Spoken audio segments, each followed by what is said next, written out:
Pois é. Então,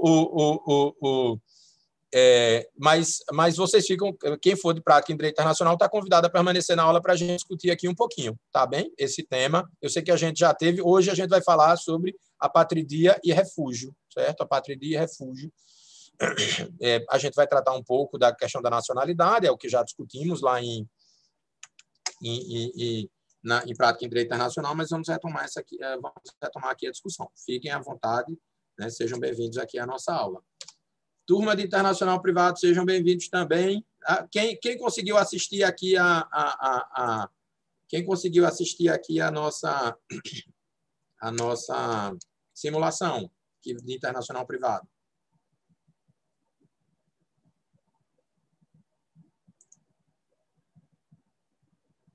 Alguém conseguiu, pessoal?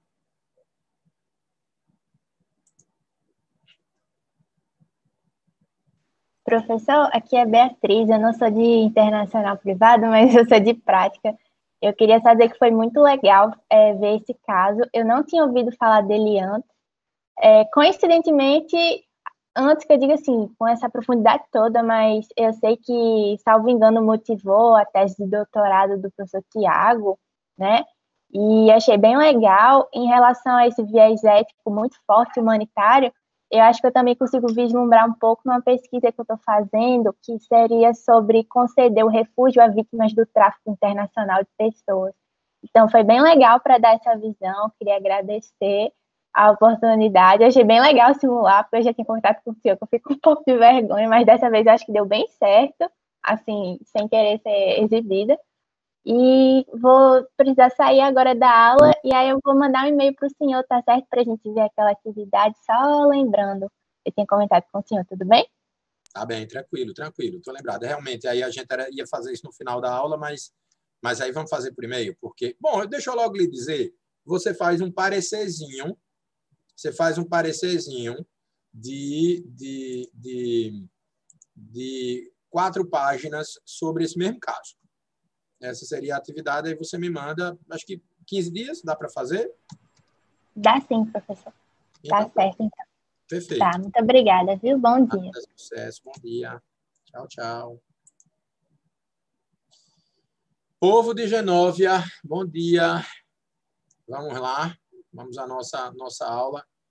Me digam aí alguma coisa que puderam perceber aí do finalzinho da sustentação, do finalzinho da simulação. Foi tão divertida, minha gente, a simulação. A turma se ouviu super bem, viu?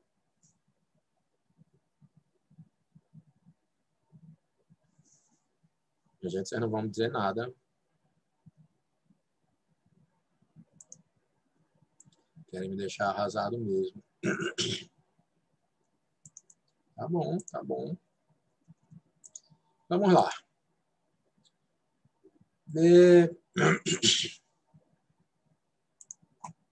Deixa eu só...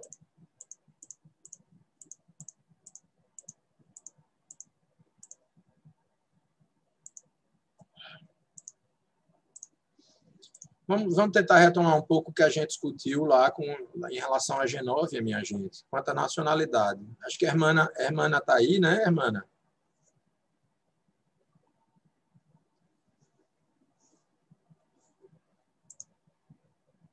Acho que a irmã não está. Ah, não está, porque ela é quem fez o trabalho sobre nacionalidade de Genóvia. Pessoal, a partir daquele trabalho feito por Hermana, não, ela está aí. Hermana? Hermana?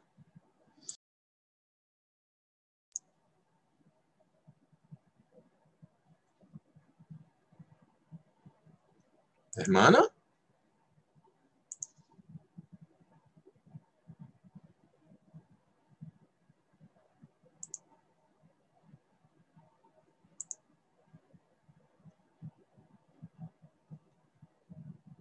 Hermana? Pessoal, quem me ajuda? O que é que vocês entenderam por... Oi, professor. Estava com o áudio desligado. Ah, perfeito. Estava falando, estava desligado. Não, tranquilo. Vamos retomar aquele trabalho que você fez, né? Sobre... Sim. ao conceito de nacionalidade em Genóvia. Me diga aí, assim, se aquele exercício aclarou mais em você, e aclarou mais sobre o conceito de nacionalidade, né? E conseguiu perceber a importância, etc.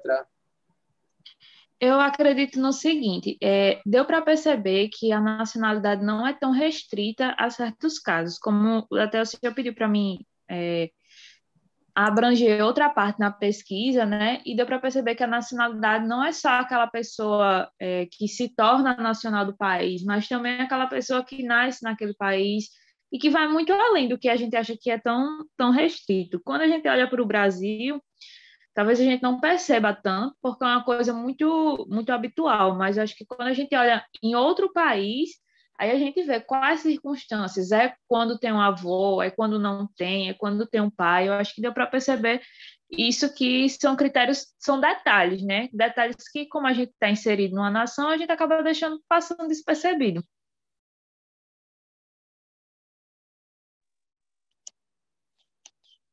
E fazendo aquele trabalho, irmã, assim, eu queria que você me dissesse assim, se você se conectou com a importância do conceito, por que aquilo ali era importante? Eu acredito que sim, porque eu acho que deu para entender como é que uma pessoa se torna, como uma pessoa é nacional daquele país. Então, eu acho que entender o conceito na prática é mais até importante do que a gente entender o conceito só vendo aquela definição daquilo que é. É realmente o que é você ser nacional na prática, o que você precisa ter para ser uma pessoa nacional daquele país. Perfeito. Minha gente, por que a gente vai ter esse conceito de nacionalidade? Minha gente, o mundo, do ponto de vista político, é fracionado, concorda? Ele é fragmentado, né? A gente, como o mundo é muito grande, e a gente precisa imaginar aqui o mundo considerando a história da humanidade, né? O mundo é enorme, o mundo é enorme. E nesse sentido, o referencial de vida de todas as pessoas é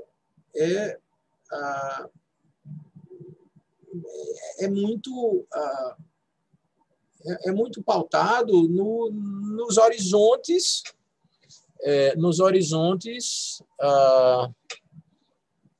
que se lhe apresentam. A gente aparece aqui no planeta para viver, né? E a gente aparece no planeta num cruzamento de tempo e espaço, né? A gente vem numa determinada época e vem para um determinado local. Essa relação de tempo e espaço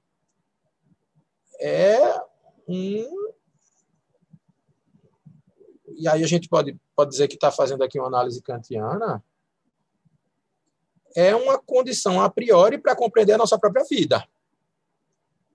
Sem essa relação de tempo e espaço, a nossa vida perde sentido. Sem essa relação de tempo e espaço, a gente pode dizer que a nossa vida perde sentido. Por quê? Porque a gente não consegue compreender o que está no nosso entorno sem essa relação de tempo e espaço. Essa relação de tempo e espaço termina sendo muito importante também,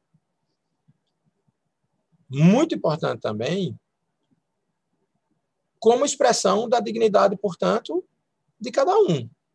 Porque só faz sentido a nossa presença aqui no planeta para viver a nossa vida. E, repito, a nossa vida é vivida em algum lugar. Portanto, esse vínculo do indivíduo com um determinado espaço é também expressão de sua dignidade. Você se compreende como tal em função desse vínculo, né? Ou, Vitor, você não acha que a condição de brasileiro é um aspecto importante da sua identidade? Com certeza, professor. Exatamente. Você pode detestar o Brasil, mas o fato é que, né, essa sua relação com o Natal, com o Rio Grande do Norte, com o Brasil, é uma relação importante. E tem um detalhe, Vitor. Você aí que tem 23, Vitor? 23 anos. Você é o que a gente pode chamar, e aí vocês todos, é o que a gente pode chamar, usando uma expressão muito antiga, de cidadão global. Mas, né, você conheceu algum bisavô, bisavó, Vitor? Sim, estão vivos até hoje. Tenho 2 filhos até hoje. Que maravilha! Que coisa boa! Bisavô? Isso.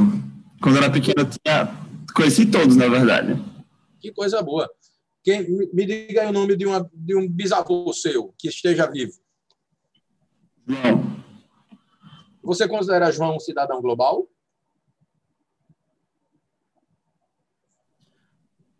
Diria que não, mas ele tem uma visão de mundo bem interessante, professor, bem sincero. E o pai dele? Muito. O pai dele não. O pai dele não. Perfeito. Então, você está numa situação particular de ter realmente um bisavô antenado, é isso? Você tem um bisavô antenado. Exato, ele viajou muito quando era jovem, aí ele tem uma mente bem... Mas ele está conectado com o mundo, assiste canal de outros países, gosta de série da Índia, né? Tem amigos fora do Brasil e com os quais liga por WhatsApp. Não. Ele tenta, mas não é esse ponto. Pois é, por exemplo, Ana Helena, minha diretora de secretaria, é neta de um professor falecido chamado Protásio Melo. Protásio Melo foi diretor de Esquebeu, que era talvez a primeira escola de inglês aqui de Natal. Ele é conhecido porque era professor de inglês. E ele tinha, Vitor, uma característica dele, e até morrer ele tinha pen friends. Vocês já ouviram falar em pen friends? Eram amigos de cartas. Como você não tinha internet, não tinha como essa história de você ir pelo Facebook fazer amizade com... Não se faz mais amizade pelo Facebook, né? Se faz por outros meios, mas enfim. Tinha essa história de você conhecer virtualmente uma pessoa. Tinha determinadas organizações não governamentais que queriam unir as pessoas de diversos países, e essas pessoas conectavam pessoas que queriam se corresponder por cartas. Era o máximo que você tinha de vínculo com uma pessoa de um outro país, né? Esse povo dessa geração que morava aqui em Natal. Você contava assim nos dedos um norte-grandense que foi para a Argentina naquela época. Então, eram pessoas com a vida muito localizada, né? Para essas pessoas, Vitor, o conceito de nacionalidade ainda é muito maior do que, por exemplo, para você, que é uma pessoa conectada com o mundo. Por quê? Se você retira daquela pessoa o vínculo com o local em que ela viveu, a vida daquela pessoa perdeu completamente sentido, porque ela se quer enxergar a perspectiva de viver num outro lugar. De modo que você realmente, como foi dito ali na simulação, esvaziaria a condição de... Você reduziria aquela pessoa à condição de coisa, esvaziando sua dignidade, sua humanidade, né? Então, a nacionalidade é a expressão da dignidade nesse ponto, ali como uma construção. Boa, Matheus. Gostei demais. Só se faz inimigo. É bom demais. Tem toda a razão, Matheus. Tem toda a razão. Enfim, mas mesmo hoje, engraçado, o fato é que você está conectado com o mundo, mas você está em algum lugar, né? Sabe por quê, minha gente? Porque você é ali quando você está doente. Não, sabe, eu sei que hoje a gente está falando em teleconsulta, mas é bom sempre ver um médico. A vida da gente não é online. A vida da gente não é online. A vida da gente está ali no contato próximo. A gente conseguiu construir essa nova dimensão de vida, mas a gente sente uma falta danada. Me coloque aí no grupo, no chat, por favor, se você está com saudade da querida UFRN. Digitem todos. Eu estou. Quem não está, pode dizer a verdade, claro. Eu disse, não, eu estou com um pingo de saudades. Quem está com saudades do setor 1? Quem está? Minha gente. A gente tem essa necessidade. E nós moramos, minha gente, em cidades, né? Vocês devem ter visto lá, até da coxinha. Pois é, né? Vocês estão com saudades até daquilo que era ruim, pode ter certeza. Por quê? Porque a nossa vida é presencial. A nossa vida é presencial. Então, a nossa vida acontece nas cidades, acontece nos estados, acontece nos países, né?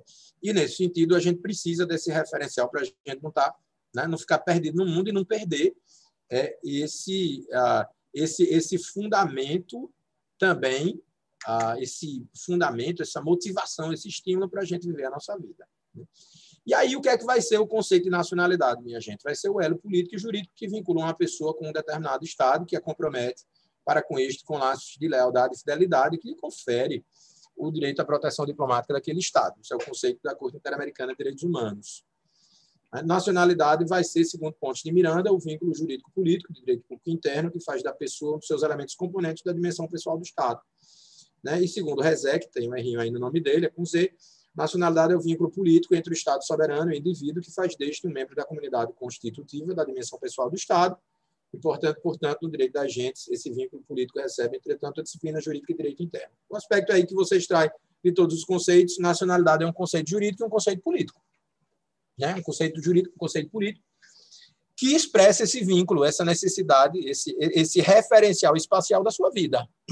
E, nesse sentido, esse referencial especial da sua vida vai ser um conceito jurídico e um conceito político. Um conceito político. É um sentimento, minha gente, de pertencimento que todos nós precisamos ter para sermos felizes, né? Para a gente poder conviver em sociedade.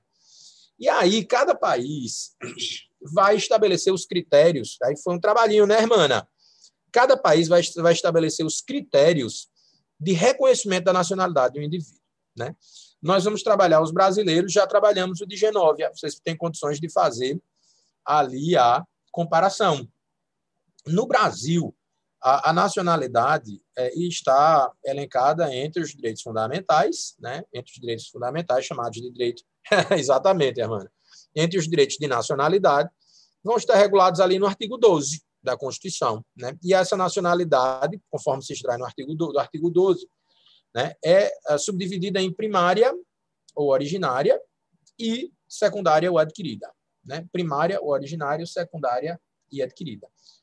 A nacionalidade primária, minha gente, para ser muito enfim, muito objetivo no argumento, é aquela que decorre do nascimento. No momento que você nasce, teoricamente, pelo menos um país deve reconhecer em seu favor a nacionalidade. Né? E, normalmente, existem dois critérios que pautam ali o reconhecimento da nacionalidade, o critério do ius sanguinis e o critério do ius solis. A gente chegou a conversar sobre isso, né, irmã, naquela época. Né? O critério do ius solis diz respeito ao território, ou seja, é um critério segundo o qual o direito daquele país reconhece você como nacional pelo fato de você ter nascido lá. Os Estados Unidos, por exemplo, reconhecem o critério da nacionalidade, reconhece o critério da nacionalidade. O Brasil também reconhece o critério o critério da territorialidade, o critério do ius solis. O Brasil também, tanto o Brasil quanto os Estados Unidos. A gente viu, né, irmã, que em Genóvia o critério era limitado, aproximando-se ali do direito francês. Não é todo mundo que nasce em Genóvia, no território de Genóvia, que é considerado genoviense. A gente viu que Pois não. E acho que há até uma diferença bem grande assim, no Brasil, porque todo mundo que nasce aqui já é considerado brasileiro, né? Nasceu em tal cidade, em tal estado, já é considerado daquele estado, já é considerado daquela cidade. E lá já acaba sendo outro critério. Exatamente. Né? E esses critérios, de fato, mudam de país a país. Então, a gente pode dizer que o critério no Brasil, o critério de ius solis, o critério territorial, é mais amplo do que o de Genóvia. O de Genóvia é limitado porque, salvo engano, você que foi quem foi a legisladora, mas, salvo engano, em Genóvia, se a pessoa nascida no território de Genóvia não fosse filho de genovienses, ele precisava morar 5 anos em Genóvia para adquirir a nacionalidade genoviense, de modo que você tem um critério aí de territorialidade limitada, um critério de ius solis limitado. Não era isso? Isso mesmo, certo? Exatamente. O Brasil não ia exigir isso, né? O Brasil não iria exigir isso da pessoa que seja filha de estrangeiros aqui, né? Não iria exigir isso. Quer falar a respeito, Pedro? Diga aí. Posso falar, professor? Eu estudei, acho que foi no meio do ano passado, porque eu já tinha visto, como eu estudo migrações, é um caso recorrente, assim, que é tratado em vários artigos de temas diversos. E é porque ele é um caso, ao meu ver, extremamente absurdo. O Haiti e a República Dominicana dividem uma ilha, que é a ilha de Hispaniola, eu acho, salvo engano. E é uma ilha pequena, então são dois países que... Desculpe se minha cachorra latir, ela está um pouco estressada. E são países que, por dividirem uma ilha muito pequena, terminam tendo uma ligação muito forte. Mas, apesar disso, eles são países que têm uma constituição histórica muito diferente. Tá? Assim, o Haiti foi colonizado pelos franceses, a República Dominicana pelos espanhóis. Mas o caso desde 1929, salvo engano, década de 20, a República Dominicana passou a aceitar a nacionalização de imigrantes haitianos e seus filhos. Sendo que, eu acho que em 2008, por aí, foi promulgada uma nova Constituição que mudava... Está projetando o WhatsApp.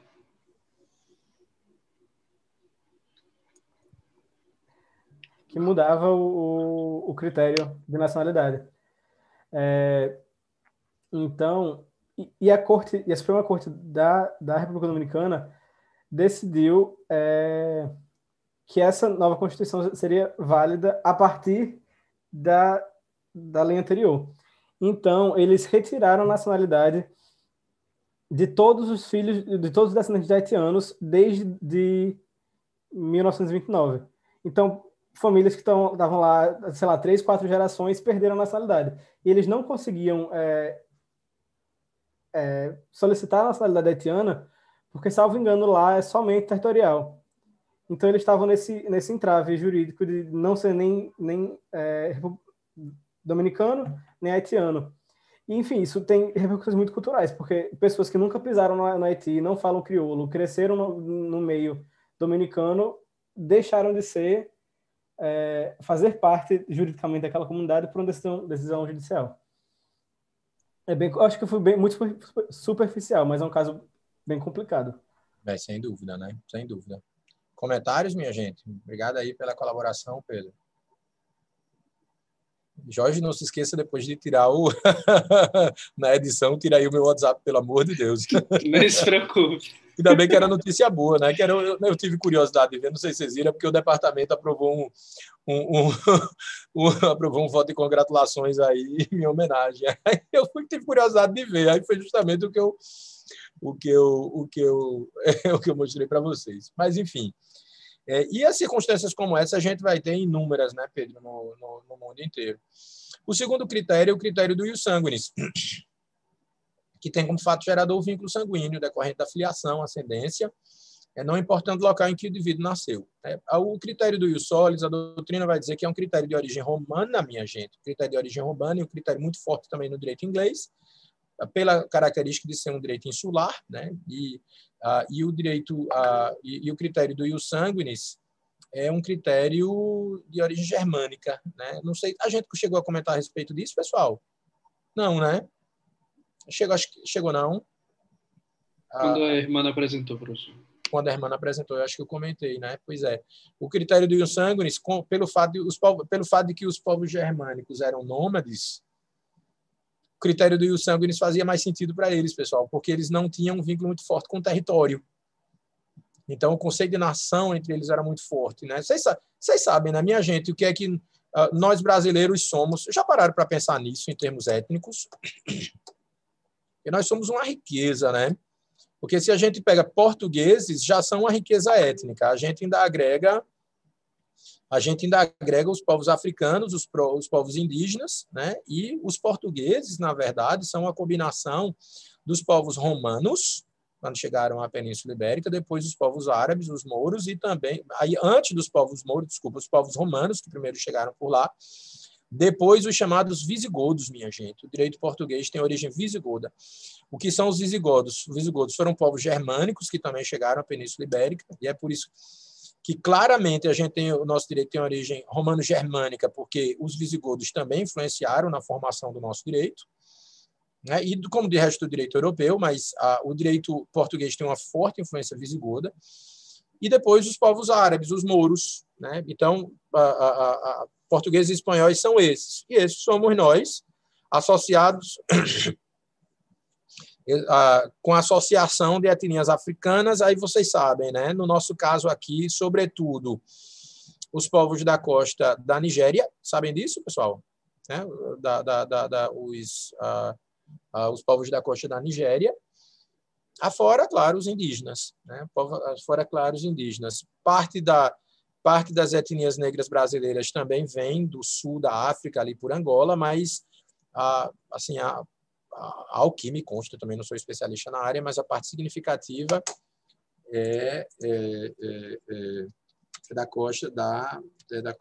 da Nigéria. São os povos iorubás, né? Eu tive ali durante a quarentena, o primeiro livro, Jorge, que eu li com as crianças foi um livro justamente, era um livro infantil, adolescente, sobre os orixás.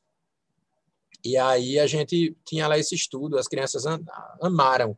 Uma frase da Bebel, uma frase da Bebel que foi, como foi que ela pessoal, deixa eu só responder aqui um WhatsApp rapidinho, que isso é super importante.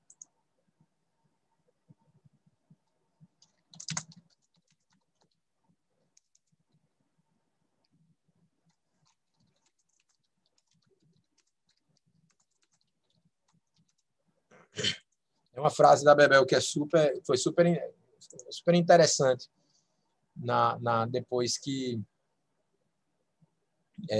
que a gente leu esse livro. A gente terminou o livro e foi dormir.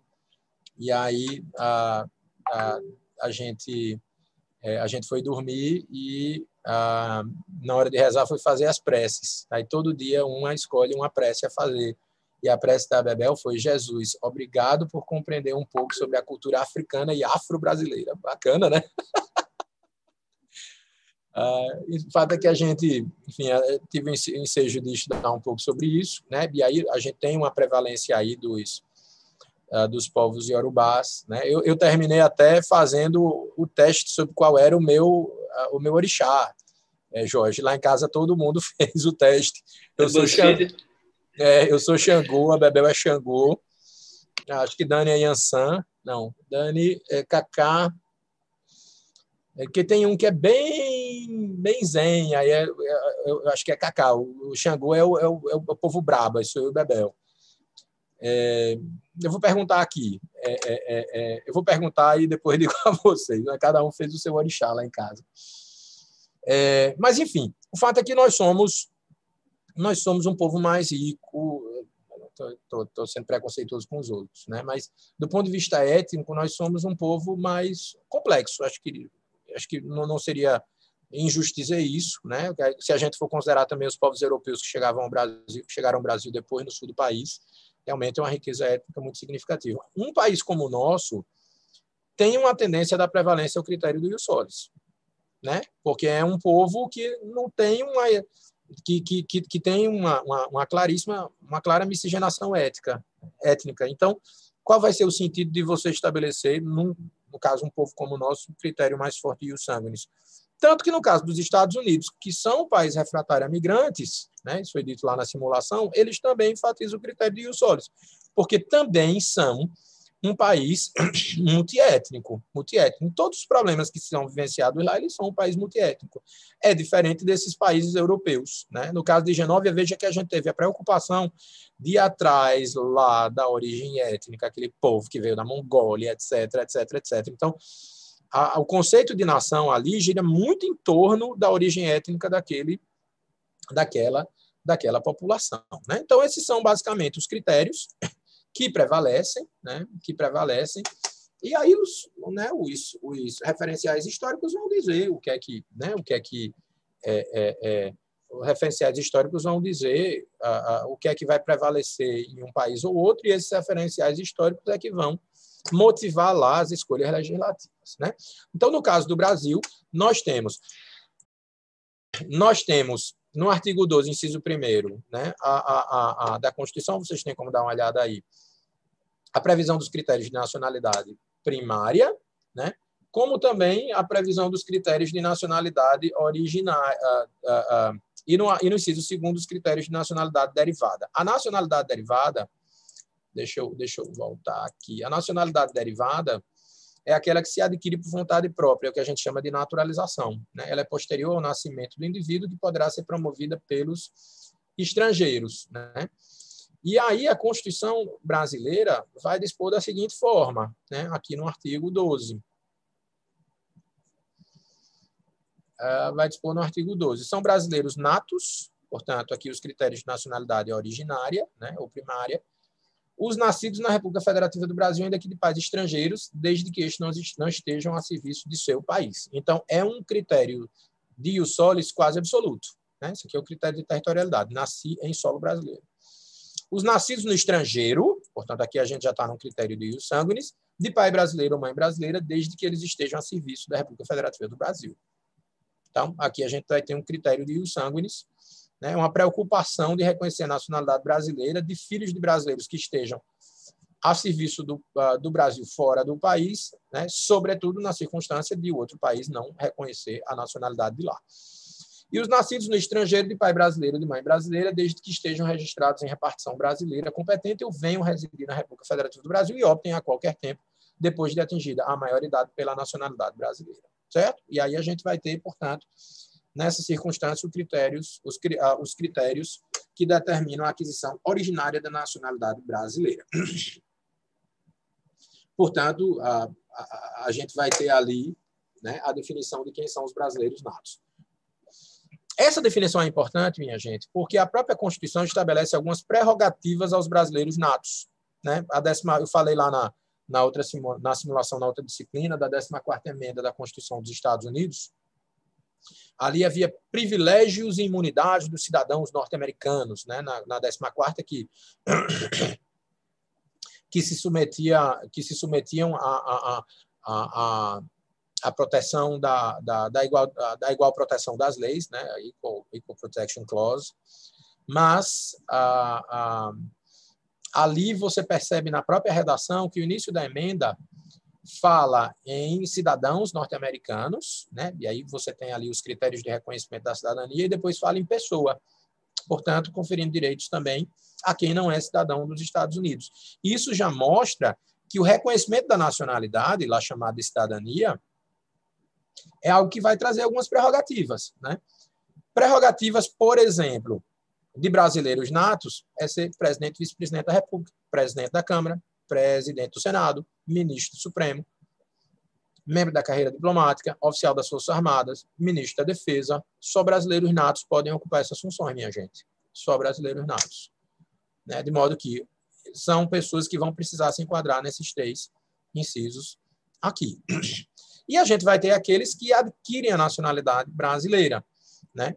Os que, na forma da lei, adquiram a nacionalidade brasileira, exigidas aos originários de país de língua portuguesa apenas residência por ano ininterrupto e idoneidade moral, de modo que há um privilégio estabelecido na Constituição às pessoas que nascem, que são nacionais, melhor dizendo, de países de língua portuguesa, e os estrangeiros de qualquer nacionalidade residentes na República Federativa do Brasil há mais de 15 anos ininterruptos e sem condenação penal, desde que requeiram a nacionalidade brasileira. A lei também estabelece outras hipóteses de naturalização, certo? Outra prerrogativa que o brasileiro nato vai ter, pessoal, é essa aqui, ó.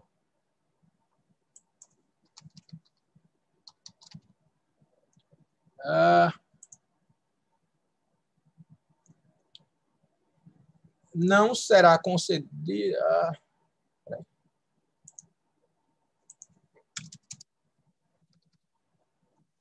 Nenhum brasileiro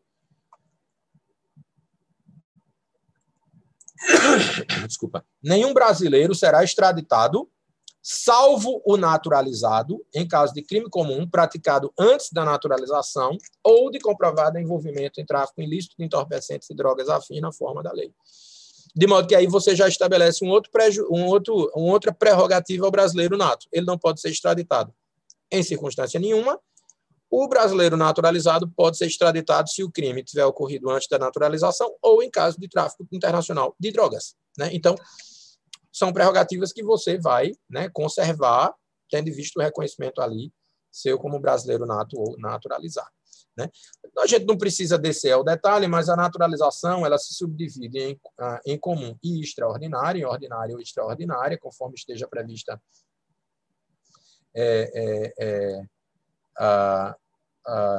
conforme a naturalização ordinária que ela é prevista na lei e a extraordinária essa prevista na Constituição, né? Isso para além das prerrogativas que se estabelecem aqueles que são nacionais de países de língua portuguesa, mas a nossa grande questão aqui para a discussão, e é onde a gente vai ter o interesse Veja, a questão da nacionalidade, ela interessa ao direito internacional privado porque a gente viu que ela é um elemento de conexão importante. Mas, em termos de reconhecimento de direitos numa perspectiva humanitária, a nacionalidade vai importar no que se refere a esse quadro aqui. Por quê, pessoal? Porque o que a gente verifica na prática é que, e aí vimos, né, irmã, aqui, expondo aí os critérios de reconhecimento da nacionalidade brasileira, Brasil e Genóvia não tem as mesmas regras, né? Não tem as mesmas regras. E o que acontece é que a gente pode ter uma pessoa nascida no Brasil, filha de genovienses, e uma pessoa brasileira, e uma pessoa nascida em Genóvia, filha de brasileiros. Não é isso? A gente pode ter. Nessa situação, minha gente, né, considerando que a gente nunca vai ter problema, pode ter certeza, em nenhum país do mundo, quer dizer, vai, né, depois eu digo, mas vai. Mesmo você nascendo em determinado país, há países, filhos de pessoas daquele país, há países que não reconhecem a integralidade e a universalidade de direitos a pessoas de determinadas etnias. Isso acontece acontece de vez em quando no Oriente Médio. A situação, por exemplo, dos curdos na Turquia, né, da população curda, é uma situação a se considerar. Né? É uma situação a se considerar. Mas o fato é que, na grande maioria das vezes, quando você é filho de pessoas do país em que você nasce, você é nacional daquele país. É o meu caso. Papai e mamãe são brasileiros, eu nasci em Natal. Eu sou brasileiro. Não é muito difícil de você chegar a essa conclusão. Mas se eu fosse nascido em Genóvia, filho de brasileiros, eu poderia ter problemas. Né? Eu poderia ter problemas, dependendo de como a legislação de cada país funcione. Por quê? Porque em determinadas situações, quando você não tem a coincidência nos seus critérios de sangue e solo, pode haver conflito positivo de competência e pode haver conflito pode haver conflito positivo de nacionalidade ou positivo é o conflito negativo de nacionalidade. O que é o conflito positivo de nacionalidade? É o que a gente chama de polipatridia. Vamos supor, eu nasço em Genóvia, pela lei de Genóvia, sou filho dos meus pais, os mesmos, pela lei de Genóvia, eu poderia ter o reconhecimento, irmã, se eu ficar 5 anos, da nacionalidade genoviense, mesmo como filho de brasileiros. E o artigo 12 da Constituição, a gente viu, vai me reconhecer a nacionalidade brasileira aqui no inciso 1º.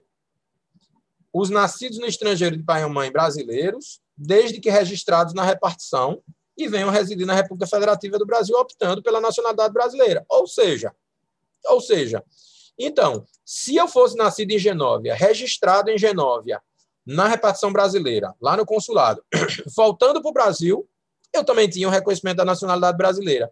Vamos supor que eu viesse para o Brasil depois de 5 anos em Genóvia. Pessoal, eu tenho as 2 nacionalidades. Eu tenho a nacionalidade brasileira, eu tenho a nacionalidade genoviense.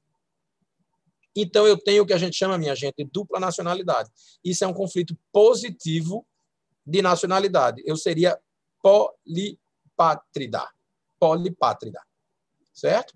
Seria beneficiário aí de uma multinacionalidade.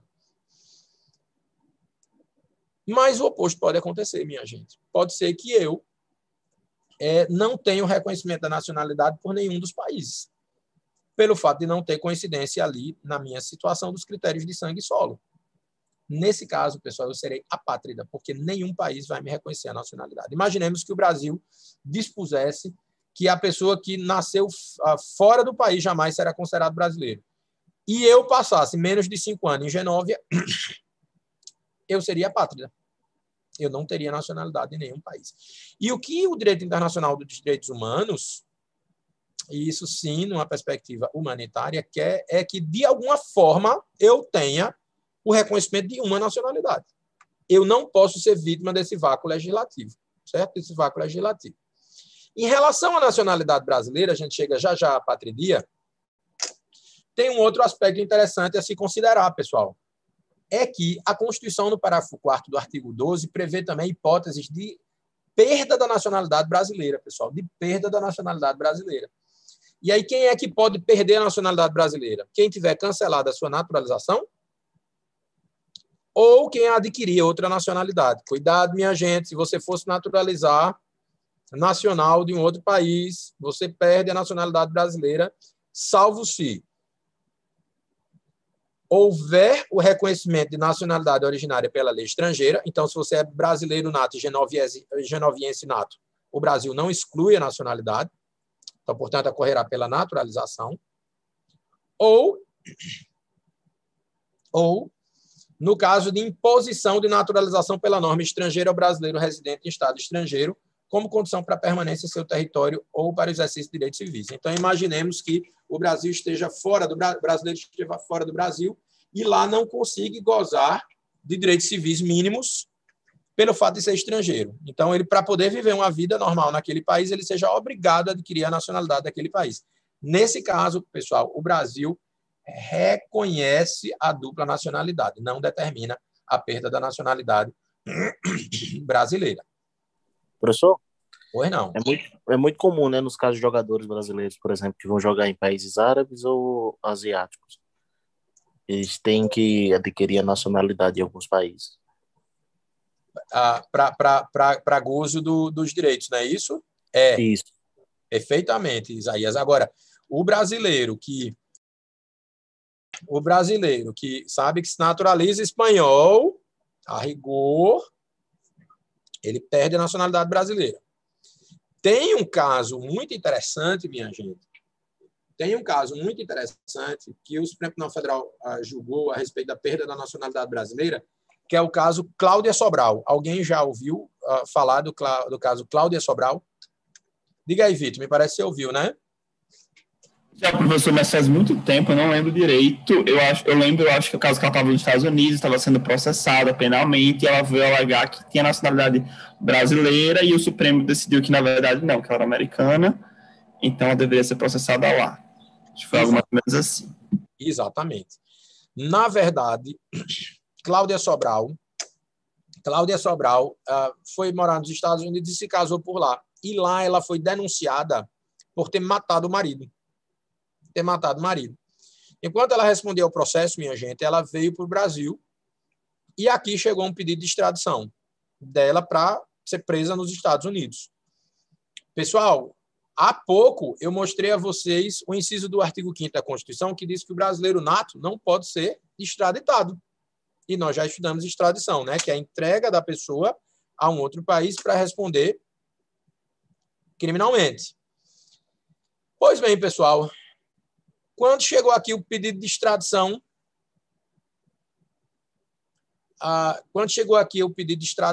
veio a seguinte discussão. Cláudia Sobral, ainda enquanto nos Estados Unidos, se naturalizou norte-americana. Ela fez o juramento à bandeira. E aí, nesse sentido, né, veio a discussão. Ela perdeu a nacionalidade brasileira? Pessoal, o Ministério da Justiça instaurou um processo administrativo e declarou a perda da nacionalidade brasileira, no caso dela. E ela foi discutir no processo de extradição o seguinte no Supremo Tribunal Federal. A perda da nacionalidade brasileira se dera posteriormente ao pedido de extradição. Desculpa, a perda da nacionalidade dela se dera posteriormente ao pedido de extradição. Porque isso teve uma tramitação, claro, no Ministério da Justiça. Segundo, ela alegou que só tinha pedido a nacionalidade norte-americana porque ela não conseguia trabalhar lá.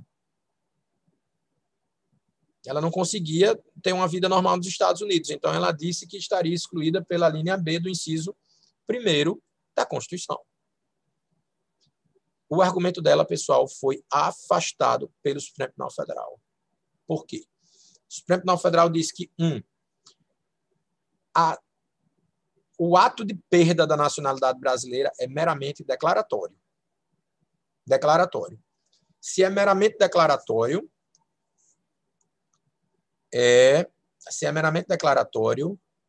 no momento em que ela jurou a bandeira lá nos Estados Unidos e recebeu o documento lá que atestava a nacionalidade norte-americana dela, ela deixou de ser brasileira, embora isso só tivesse sido reconhecido, formalizado posteriormente aqui no Brasil. Assim se entendeu. Portanto, que não seria a perda de nacionalidade, não seria constitutiva, porque se fosse constitutiva, ela correria depois do pedido de extradição e o pedido de extradição precisaria ser negado. Segundo ponto, na discussão do processo, o voto lá, salvo engano, o voto condutor foi do ministro Luiz Roberto Barroso, havia lá, né, a fundamentação no sentido de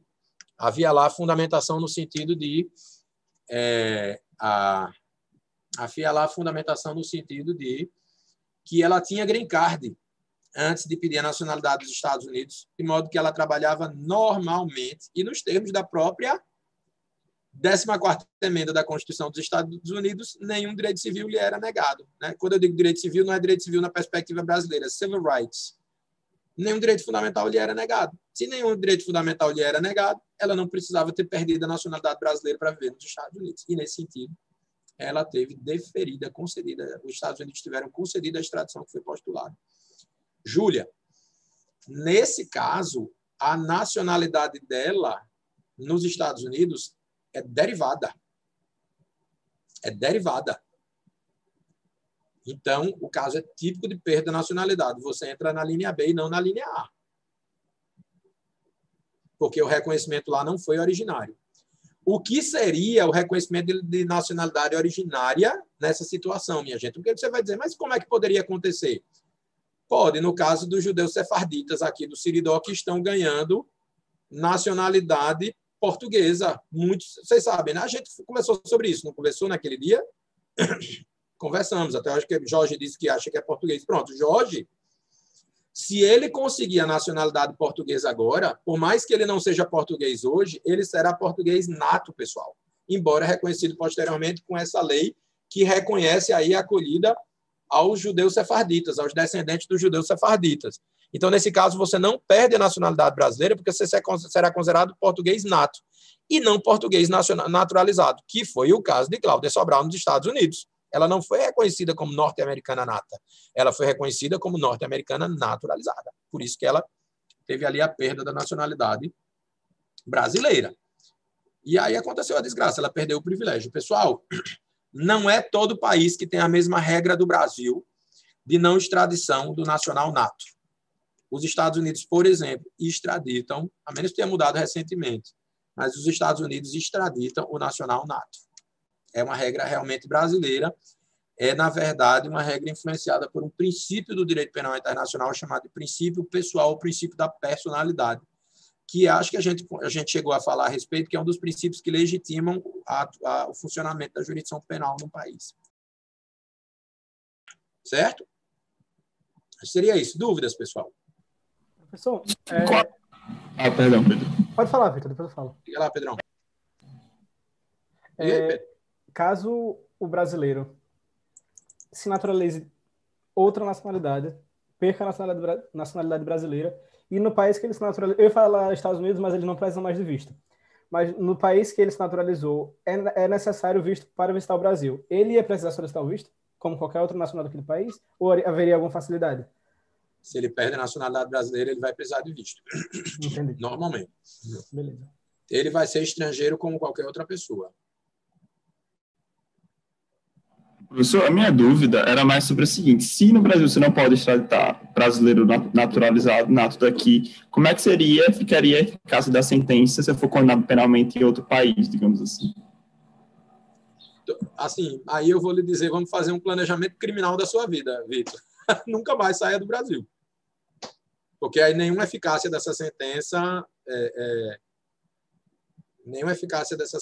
você sofrerá. No caso de Robinho, professor, que ele foi condenado pela justiça italiana. Então, se ele ficar no Brasil, não acontecerá nada? Nada. Agora, ele não pode ir ao Paraguai. Não pode ir ao Paraguai. Por quê? Porque o Paraguai pode extraditar o brasileiro. Entendeu? Entendi. Isso é massa. O Paraguai pode, mas o Brasil não extraditará o brasileiro. Então, ele precisa se contentar realmente com o Brasil. Agora, uma coisa curiosa seria, pensando aí na sua pergunta, Pedro, imaginemos que fosse Imaginemos a situação de uma pessoa que perdeu a nacionalidade brasileira e depois perde a nacionalidade de lá, né? Como é que o Brasil se comportaria? Será que o Brasil... Porque... E veja que coisa, né? Porque a gente, para a naturalização, tem uma situação mais privilegiada para o português, para o angolano, do que para o brasileiro que perdeu a nacionalidade brasileira. Desde que, a menos que a nacionalidade adquirida fosse portuguesa, angolana, Timor-Leste, Moçambique, né? Entenderam, pessoal? A coisa é super interessante, porque ele realmente perde. Bárbara, ele vai ser apátrida, o Brasil vai tratá-lo como apátrida. E aí, claro, vai acolher, o Brasil é um país acolhedor a apátridas, né? Agora, a gente, no contexto da lei de imigração, isso realmente acontece. Mas eu nunca tinha parado para pensar a respeito. Fica aí a dica, caso queira se aprofundar. Eu me lembrei de uma questão que eu tinha visto, que era duas, na verdade. A primeira sobre a China, que aí eu queria saber se era realmente um caso de apatridia, eu imagino que seja, porque na China tinha aquela política do filho único, né, do one child.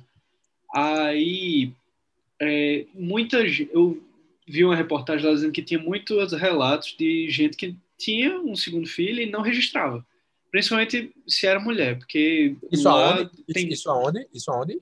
Na China. Sim. Porque Era. Pois é. Porque você sabe, né? Eu quando fui à China, Jorge, foi super engraçado, não, foi terrível. Eu achei tão estranho, porque a nossa guia, a guia de Pequim, ela disse, eu tenho 5 irmãos. Eu disse, 5? Eu disse, gente, me parece que a Constituição não permite, não. Ela disse, não, agora a gente excepcionalmente, podem 2 em tais circunstâncias, porque a gente está com medo.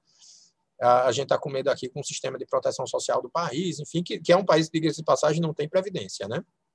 Aí, você sabe que a Constituição estabelece a obrigação de você cuidar dos seus pais na velhice, justamente porque não tem INSS, não tem previdência, né? Então, e aí eu disse, me diga uma coisa, como foi? Aí você vê que é um país que tem uma vida paralela, Jorge. Ele disse, no 5º filho, a multa que o meu pai era um alto funcionário, ele era um alto funcionário dos Correios. No 5º filho, a multa que o meu pai sofreu foi tão alta que correspondeu a 2 anos do salário dele. 2 anos do salário dele. Ele trabalhou 2 anos de graça. Eu disse, gente, como é que vocês viveram? Aí ela muda de assunto. Deve ter vivido por corrupção. Para você ver que vocês verem, minha gente, como o autoritarismo e a falta de transparência incentiva a corrupção. Porque ela muda de assunto. É impressionante como lá tem muita gente que muda de assunto. E aí, como o inglês... Eu notei, Jorge, como o inglês deles é muito difícil de compreender com aquele sotaque mandarim, eles começam a enrolar mais o sotaque, aí você não entende. Você percebe que é de propósito. Eles carregam no sotaque mandarim para que você não entenda, com vergonha de dizer o que efetivamente aconteceu. E isso em várias circunstâncias. Eu fui lá, eu não fui só a turismo, não. Eu aproveitei, claro, naturalmente, mas eu fui fazer um curso, Introdução ao Sistema Jurídico Chinês. É super engraçado. Aqui no meu gabinete tem o diploma todo em chinês da Universidade de Nanjing. E na Universidade de Nanjing, quando você fazia perguntas, eu fiz uma pergunta, eu emparedei a professora de Direito Constitucional. Ela não me respondeu. Eu queria entender, me conta. Ela aí deu um 8 na cabeça dela e ela não responde. Não responde. Aí você percebe que é um medo realmente de ser transparente na resposta. Mas o fato é que esse seria, sim, um caso que deveria gerar uma apatridia. Sim, o pessoal não registrado, né? Essa questão aí. Isso. Com certeza. Inclusive porque, Jorge, existem 2 tipos de apátrida. Era justamente o nosso próximo tópico aqui. Existe o apátrida de iure e o apátrida, Jorge, de facto. Nesse caso, ele seria de iure e de facto. Mas a gente reconhece como apátrida, inclusive, circunstâncias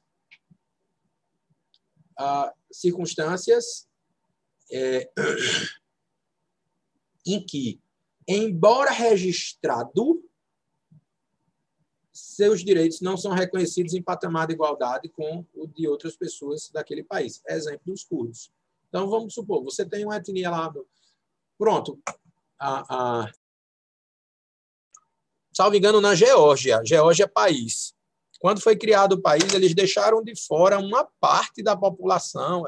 Assim, tem sobretudo nas leis transitórias, de vez em quando aparecem uns problemas de não reconhecimento ou de reconhecimento a menor de determinados direitos. A pessoa vira uma espécie de pária no país.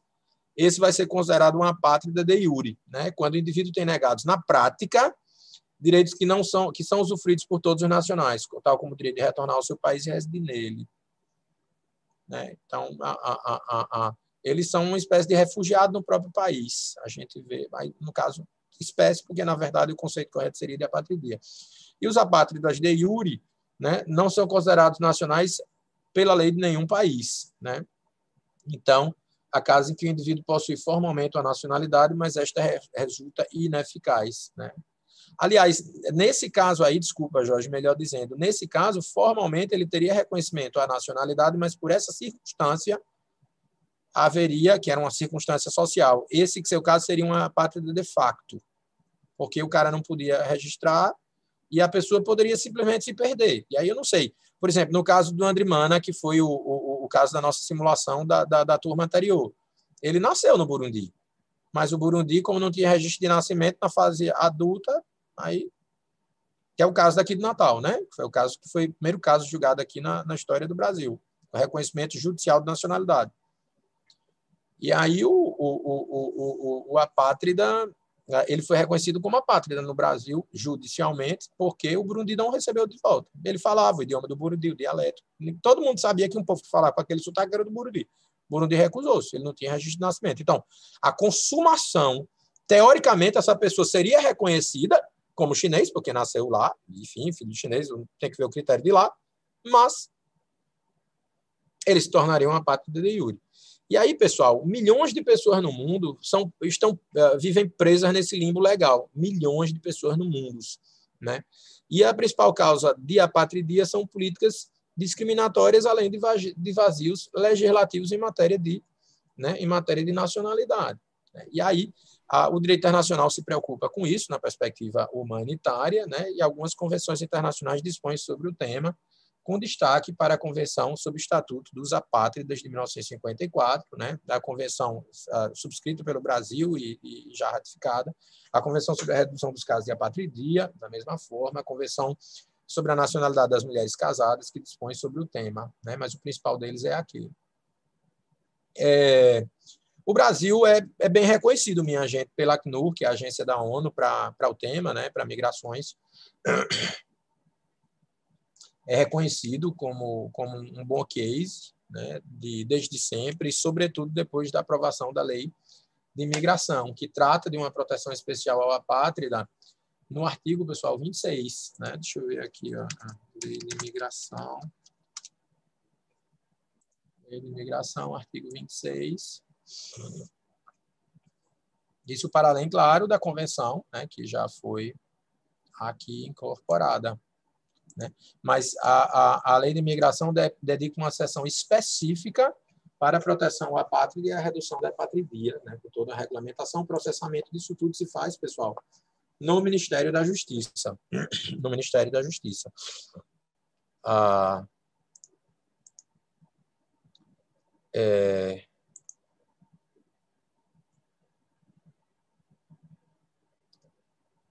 Dúvidas, pessoal? Tudo tranquilo, professor. Tranquilo.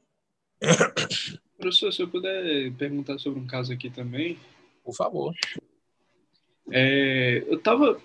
Eu gosto muito de ver um programa da HBO que é o Last Week Tonight, do John Oliver. Ele é tipo um jornal, um noticiário assim, e por vezes ele abordou o tema de apatridia, e um caso que eu não tenho certeza se seria apatridia, acho que não seria exatamente apatridia, mas é bom discutir, que é o seguinte: nos Estados Unidos, em 1901, teve um caso que é esse daqui que eu coloquei no chat.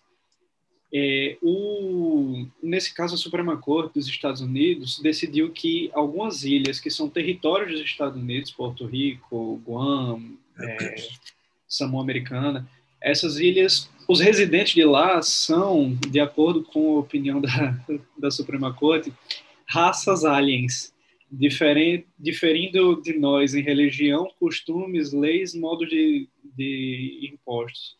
Então, assim, ainda é um domínio dos Estados Unidos, mas o pessoal de lá não é cidadão dos Estados Unidos. Eles são um tipo de, se eu não me engano, eu me esqueci da linguagem, mas acho que é residente, não cidadão, algo assim. Isso daí seria como que isso daí seria tratado? Eu não entendi muito bem como isso acontece.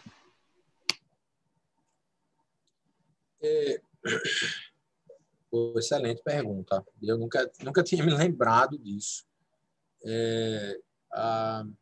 Eu nunca tinha parado para pensar nisso, porque, de fato... Tanto que aí, agora você me desorientou um pouco, Jorge, porque eu estava, enquanto você falava, a gente fica fazendo tudo ao mesmo tempo, eu estava querendo ver a linha do tempo jurisprudencial Downes versus Bidwell, né? E eu queria ver da superação se teve overruling do precedente. Me parece que não, porque de fato, eles não votam, né, na eleição para presidente, né? Eles não votam, que aí, no caso é Porto Rico,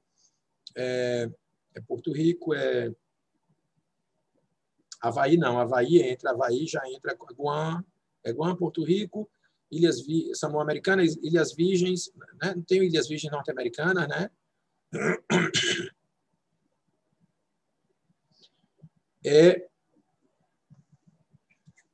O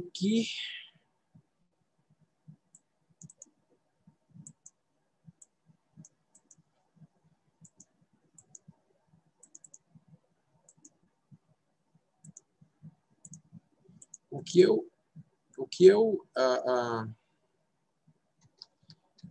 estou querendo, só um minutinho, certo?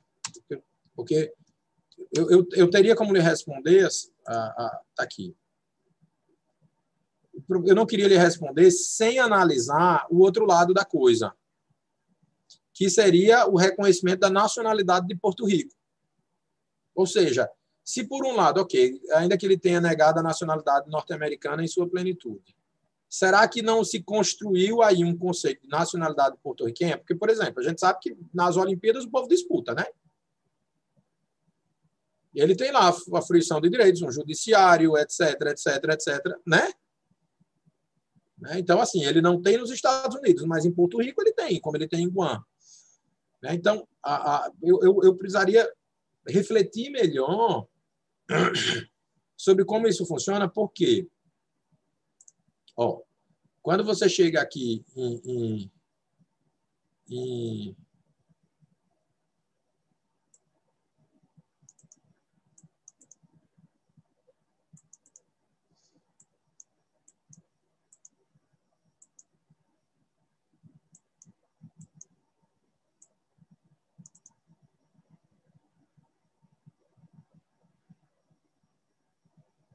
Jorge, eu vou pedir o seguinte, porque aí é muito longo aqui, eu estaria no meio da aula. Eu precisaria que você não se limitasse na pergunta, você pode trazer, a gente pode começar na aula que vem, você fizesse uma pesquisa envolvendo, sim, o precedente, o Downes versus Bidwell, mas também vendo o que é que, do ponto de vista legislativo, se fez em relação para o reconhecimento, talvez, de uma nacionalidade diferente em relação a calcado no território de Porto Rico. Né? Porque aí eu preciso também entender qual é o nível de autonomia de Porto Rico para dizer, ok, Porto Rico não tem soberania, mas qual é o nível de autonomia para... Porque é diferente de uma pessoa abandonada no mundo sem vínculo com lugar nenhum, né? Não é isso? Mas, e aí, parte dessa discussão gira em torno também do nível de autonomia que um cidadão norte-americano teria em Porto Rico. Não sei se você me entende. Porque aí você está estabelecendo, sim, né, uma espécie de apatrídia de fato. Agora, se, por exemplo, um cidadão norte-americano chega e chuta o pau da barraca em Porto Rico, e Porto Rico não chuta lá, realmente você está estabelecendo ali privilégios que podem gerar ali, pelo menos, vamos ser grosseiro na coisa, uma espécie de apatridia parcial. Mas se o cidadão norte-americano também não tem todas as prerrogativas em Porto Rico, que tem lá no território do continental dos Estados Unidos, me parece que uma circunstância, né, que não vai trazer ali... A quebra de isonomia vai girar em torno apenas do fato de que, nos Estados Unidos, continente, o lugar é mais rico. Mas, se não, se você é feliz em Porto Rico, não sei até que ponto, né? É isso que... Mas vamos ver isso com precisão, porque a gente pode fazer uma comparação, sabe, Pedro? Porque eu acho que, né, eu acho que ficaria melhor. Tinha aqui duas perguntas. Primeiro, teve uma pergunta aqui de Bárbara. Assim, a forma de voltar a ser brasileiro a gente viu, e ela perguntou como ficaria a questão do registro dele e da representação dele enquanto menor incapaz. Como assim, Bárbara? Do chinesinho?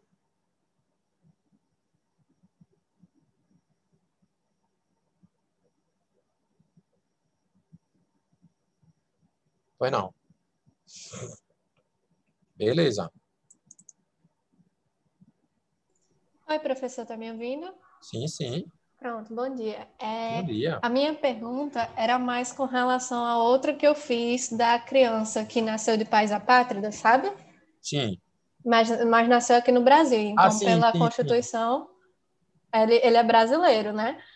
Aí, só que a minha questão é, por exemplo, se ele precisar entrar na justiça e o próprio registro de nascimento dele, como é que isso iria acontecer, considerando que os pais dele não têm nacionalidade, portanto, podem não ter registro algum e coisa assim. Perfeito. Ele vai, se ele nasceu no território brasileiro, ele pega a declaração de nascido vivo,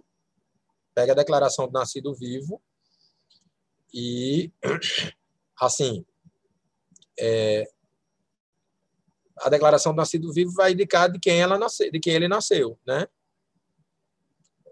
A pessoa vai perguntar o nome da pessoa e vai, assim, porque a pessoa não vai ter documento, né?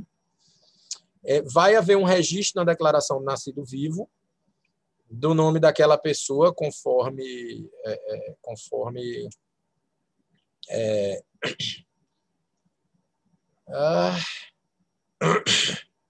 o que pergunta pelo seguinte, que ele vai ser registrado, Bárbara, ele vai ser registrado como sendo filho de fulano e fulana que são apátridas. Eu só não sei se o hospital vai estar habilitado a emitir essa declaração de nascido vivo.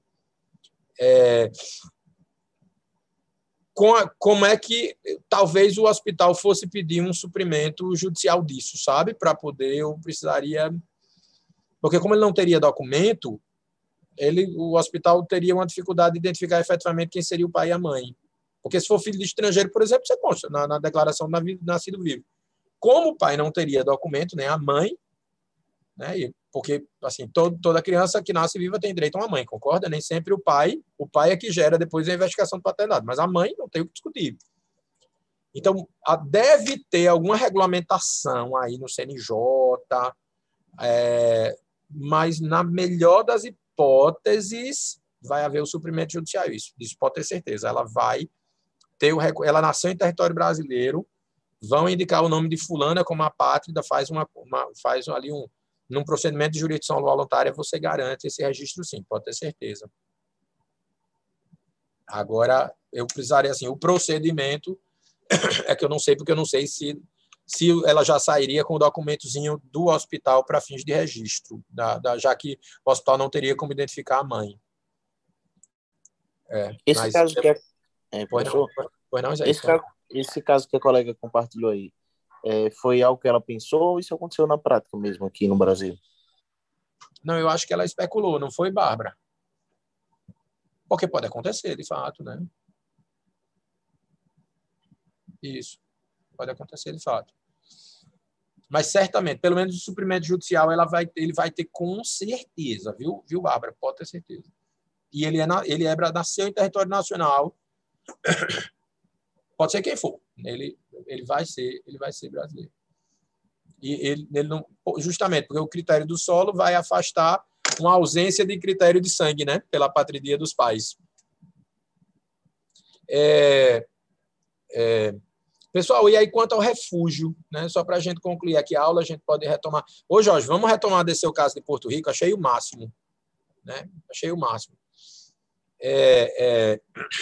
Próxima aula a gente começa com Porto Rico e com o tratado lá Brasil-Genóvia, certo? Com o tratado Brasil-Genóvia. que eu ainda estou devendo para a gente discutir a respeito. Né? E aí, quanto ao refúgio, pessoal, qual é a diferença entre o refúgio e a apatridia, minha gente? É que no refúgio, a pessoa tem nacionalidade. A pessoa tem nacionalidade. A pessoa é da Venezuela, a pessoa é do Haiti, a pessoa é da Síria. A pessoa é reconhecida como nacional. Essa é a diferença essencial em relação à apatridia. A grande questão é que, no refúgio, a pessoa que chega aqui no Brasil o faz por fundado temor de perseguição por motivos de raça, religião, nacionalidade, grupo social ou opiniões políticas. Né? E aí também existe todo um quadro normativo referente aos refugiados, e esse quadro normativo vai envolver tratados internacionais e a Lei 9474, que é a lei do refúgio, tem uma lei específica, né? Inclusive com algumas restrições que são, às vezes, questionadas internacionalmente, né? Há algumas restrições da lei brasileira. Né? Assim, basicamente, o que é o refúgio, pessoal? O refúgio é um instituto jurídico internacional e de caráter universal. O refúgio é originário de um outro instituto de direito internacional chamado de asilo. Qual é a diferença entre o asilo e o refúgio? O asilo é um instituto que tem uma conotação política. Né? Então, vamos supor, eu sou inimigo, Lilian, eu sou inimigo lá do rei, do Sheik de Dubai. Você é nascida lá em Dubai, vocês viram, hein? Pronto, não é em Dubai que diz que tem uma empresa, diz que tem uma princesa que está vivendo enclausurada. Já ouviram falar nisso, minha gente? Diz que em Dubai tem uma história de uma princesa que se insurgiu contra a família real e diz que vive dentro de um quarto. Não deixam ela sair. Então, vamos supor, se porventura eu estou concedendo proteção a essa princesa, não porque ela é perseguida, mas é porque eu quero fazer raiva ao Sheik de Dubai. No caso, não é nem em Dubai, acho que é em Abu Dhabi, né? Ao Sheik de Abu Dhabi, que é o chefão, é o Sheik de Abu Dhabi. Eu estou concedendo asilo. Asilo eu estou fazendo por uma questão política. Não é uma retaliação, mas eu estou fazendo porque eu quero proteger a ideologia, etc. Eu quero proteger publicamente aquele cara. No caso do refúgio, não, já é um instituto humanitário. Eu protejo aquela pessoa porque ela está sendo vítima da perseguição lá. Ou seja, eu não protejo por conta do ideal meu, eu protejo como um mecanismo de solidariedade daquela pessoa. Né? O refúgio é um instituto, e aí o refúgio é um instituto que veio ser desdobramento do asilo, porque o instituto, na verdade, o refúgio é um instituto, pessoal, anticooperativo. A gente falou em cooperação jurídica internacional, por isso que a gente vai ter condições de retomar isso depois. Por que anticooperativo? Porque o objetivo da cooperação é você estender a mão a um outro país em relação a uma pessoa que aqui esteja, ou a necessidade de cumprimento de uma prova, etc. Na cooperação, você ajuda o outro país. No refúgio, você proíbe a jurisdição daquele país de interferir em relação àquela pessoa. Então, se você concede refúgio a uma pessoa da Síria, você não vai poder extraditar aquela pessoa para a Síria, porque aquela pessoa é refugiada aqui, você já reconheceu que aquele país não funciona sob o primado do direito. Um refúgio é basicamente isso. Nesse sentido, é um instituto que veio surgir como um instituto de direitos humanos, um instituto que surgiu no âmbito da ONU e um instituto de alcance universal, um instituto, repito, humanitário, aplicado nos casos em que a necessidade de proteção atinge um número elevado de pessoas, ou seja, no caso de uma perseguição generalizada, fundado em motivos religiosos, raciais, de nacionalidade, de grupo social, de opiniões políticas. Então, por exemplo, se existe lá algo voltado contra Lilian no outro país e eu quero protegê-la por algum aspecto ideológico meu, eu estou concedendo asilo. Se, porventura, todo um grupo de pessoas, as mulheres daquele país, são perseguidas, eu estou concedendo a Lilian o refúgio. Ela é apenas uma das pessoas, dentre todas, que estão sofrendo aquela perseguição. Detalhe, não é necessária a comprovação da perseguição. O simples temor fundado de perseguição justifica a concessão, pessoal, do refúgio. E o refúgio se opera fora do país. Você vem para cá, você não pede o refúgio no Brasil antes de chegar aqui, você pede quando chega. Certo? Você pede quando chega. Aí a lei brasileira estabelece umas cláusulas de cessação, perda, exclusão do refúgio, enfim.